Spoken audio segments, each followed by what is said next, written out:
আজকে যে ভর্তাটা শেয়ার করব সেই ভর্তাটা কিন্তু ফেলে দেওয়া সবজির অংশ দিয়ে এই ভর্তাটা তৈরি করব। লাউ খেয়ে কিন্তু লাউর খোসাটা আমরা বেশিরভাগ সময় ফেলেই দিই। আজকে কিন্তু এই লাউর খোসা দিয়ে ভর্তা তৈরি করব। আসসালামু আলাইকুম এভরিওয়ান, সবাইকে রসনাবিলাস থেকে অনেক অনেক স্বাগত। লাগবে আমাদের লাউর খোসা, যেহেতু আমরা লাউর খোসা দিয়ে ভর্তাটা করব। আর এরকম পাতলা করে লাউর খোসাটা নিয়ে নিয়েছি। আমি একটা লাউর অর্ধেকটা পরিমাণ খোসা নিয়েছি। সাথে দিয়ে দিব চিংড়ি মাছ। আপনারা চাইলে এখানে কিন্তু বড় চিংড়িও ব্যবহার করতে পারেন, আমি কিন্তু ছোট চিংড়ি দিয়ে তৈরি করে নিচ্ছি। সাথে দিয়ে দিচ্ছি একটি বড় সাইজের গোটা রসুন, এভাবে কোষগুলো দিয়ে দিলাম। ঝালের জন্য দিয়ে দিলাম 7-8টার মতো কাঁচামরিচ, আর দিয়ে দিচ্ছি 2টা মিডিয়াম সাইজের পেঁয়াজ কুচি। এই সবগুলো উপকরণ দিয়ে কিন্তু আমরা ভর্তাটা তৈরি করব। এখন দিয়ে দিব, এটা যেন ভালোভাবে সেদ্ধ হয় সেজন্য 2 কাপ পরিমাণ পানি, সাথে অ্যাড করে দিচ্ছি সামান্য পরিমাণ লবণ, আর ভর্তার কালারটা সুন্দর আসার জন্য 1 চিমটির মতো দিয়ে দিচ্ছি হলুদ।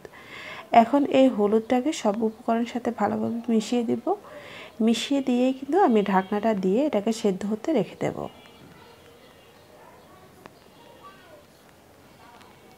বেশ কিছুক্ষণ পরে এখন ঢাকনা খুলে চেক করে নিচ্ছি। আর অবশ্যই এই জিনিসটা সেদ্ধ করার সময় পানির পরিমাণটা বুঝে ব্যবহার করতে হবে। এমনভাবে পানি দিতে হবে যেন লাউর খোসা এবং রসুন পেঁয়াজ সব কিছু ভালোভাবে সেদ্ধ হয়, আর পানিটাও একেবারে শুকিয়ে যায়। এতে করে ভর্তার টেস্টটা পারফেক্টভাবে পাবেন। এখন দিয়ে দিচ্ছি আমি 2 টেবিল চামচ পরিমাণ সরিষার তেল, দিয়ে এই সব কিছুকে একটু ভেজে নেব, এতে করে গ্রানটা খুব সুন্দর আসে। কিছুক্ষণ ভেজে নেওয়ার পরে এখন এটাকে আমি তুলে নিচ্ছি।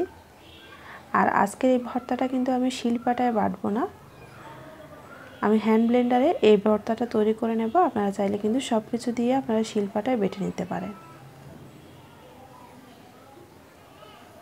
যে বাটিতে ভর্তাটা তৈরি করব সবগুলো উপকরণ একই বাটিতে নিয়ে এখন হ্যান্ড ব্লেন্ডার দিয়ে ব্লেন্ড করে নেব। আর ভর্তাটা কিন্তু একেবারেই মিহি পেস্ট করব না, এতে করে কিন্তু ভর্তার পারফেক্ট টেস্টটা পাওয়া যায় না। কিছুক্ষণ ব্লেন্ড করার পরে এখন দিয়ে দিচ্ছি 1/2 কাপ পরিমাণ পেঁয়াজ কুচি, সাথে সামান্য পরিমাণ লবণ দিয়ে দিলাম, আর দিয়ে দিচ্ছি সবশেষে কিছুটা পরিমাণ ধনিয়া পাতা। আর ভর্তাতে কিন্তু সরিষার তেল না হলে কিন্তু চলে না, আমি 1.5 টেবিল চামচের মতো সরিষার তেল দিয়ে দিচ্ছি। এখন সবগুলো উপকরণ ভালোভাবে মিশিয়ে নিলেই কিন্তু আমাদের ভর্তাটা তৈরি হয়ে যাবে। আর হ্যাঁ, শেষে কিন্তু কাঁচা পেঁয়াজটা একেবারেই কিন্তু ব্লেন্ড করলে হবে না, কাঁচা পেঁয়াজটা কিছুটা আস্ত থাকবে আর কিছুটা মিহি হবে, এতে করে ভর্তার টেস্টটা ভালো আসে। ভর্তাটা কিন্তু আমার তৈরি হয়ে গেল, এখন আপনাদেরকে পরিবেশন করে দেখাচ্ছি। সাধারণ কিছু উপকরণ দিয়ে গরম গরম ভাতের সাথে 1 টুকরা লেবু দিয়ে এই ভর্তাটা মেখে খেতে কিন্তু অসাধারণ লাগে। এরকম সহজ রেসিপি পেতে চ্যানেলটি সাবস্ক্রাইব করে রাখবেন। ভালো থাকবেন সবাই, আল্লাহ হাফেজ।